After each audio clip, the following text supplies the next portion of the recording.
Wars are rarely won by the ones with the biggest guns. They're won by those who refuse to give up when the world takes everything from them. During the Second World War, Europe was burning. Tanks rolled across farmlands, rifles cracked through cities, and entire nations were stripped bare. But hidden beneath that chaos, in barns, in cellars, and in forgotten villages, men and women fought back with whatever they had left. When weapons disappeared, they didn't surrender. They adapted. They improvised.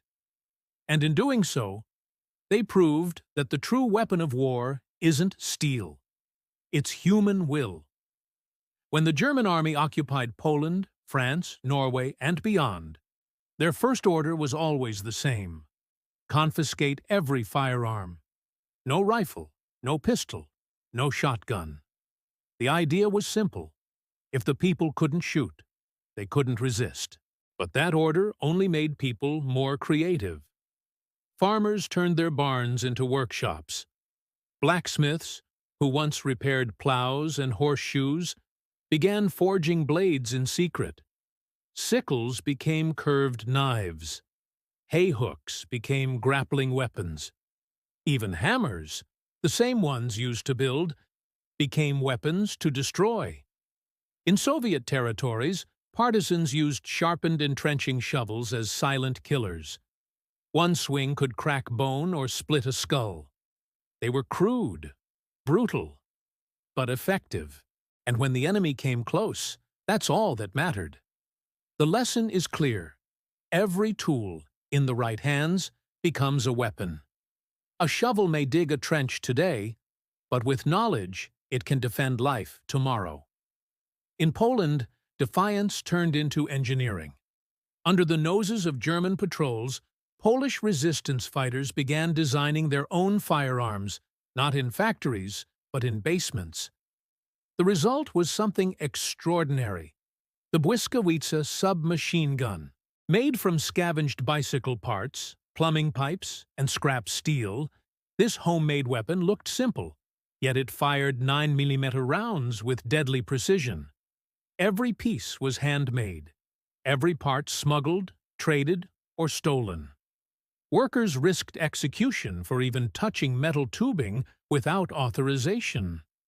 Yet hundreds of these guns were built, tested, and distributed across Warsaw. During the Warsaw Uprising of 1944, fighters used them against tanks and SS patrols. And for a moment, the Germans realized they weren't fighting farmers anymore. They were fighting engineers. The moral? Knowledge, not equipment, determines capability. In survival, your hands and your mind are your greatest factories. In occupied Czechoslovakia, resistance fighters had no access to weapons, not even crude ones. So they turned to what they did have: chemistry. They stole fuses, scavenged chemicals, and used scrap containers to build makeshift bombs. Their focus wasn't on killing, it was on disruption. They sabotaged train lines, power stations, and supply convoys. And then came one of the most daring missions of the war: Operation Anthropoid. 2 Czech operatives, trained by the British, were tasked with assassinating Reinhard Heydrich, the Nazi governor known as the Butcher of Prague. They didn't have advanced explosives or military-grade weapons. Their grenade was partly homemade, crafted from a mixture of scavenged metal and factory scraps. And yet, it worked. Heydrich was mortally wounded, and the act sent shockwaves through the Nazi command chain. That single homemade bomb proved something vital.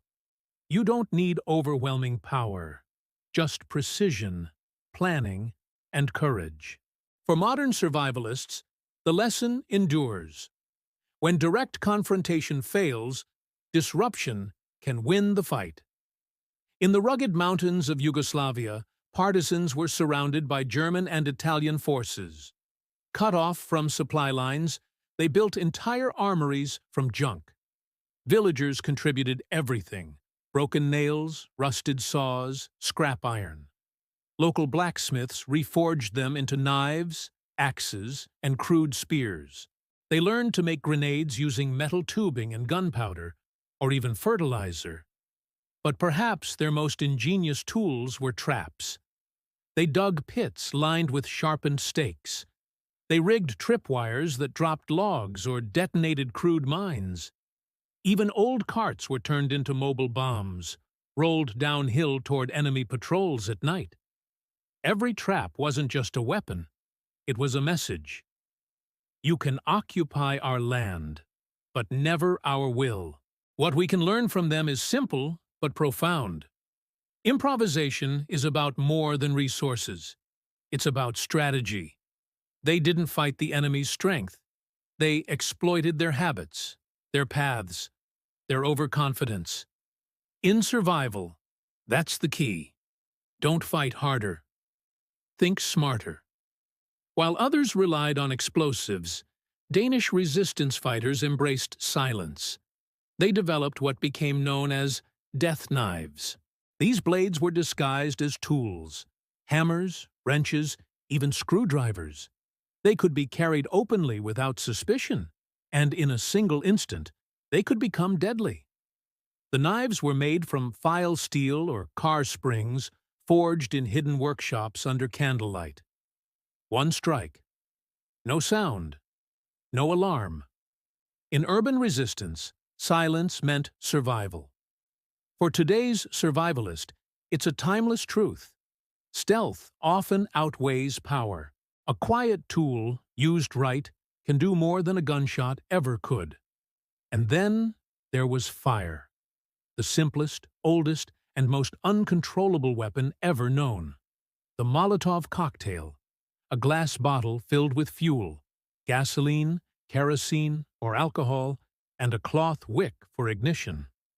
It first appeared in the Winter War, when Finnish soldiers used them to destroy Soviet tanks. But the idea spread like wildfire across Europe. Resistance fighters in France, Poland, and the Balkans stockpiled them in secret. They were cheap, quick, and terrifyingly effective. One bottle could set a convoy ablaze or force soldiers from cover. In survival terms, the Molotov isn't just a weapon. It's a symbol of how understanding fire, fuel, and timing can turn the elements into allies. Today, that same knowledge, controlled fire, combustion, containment, is a survival skill that transcends warfare.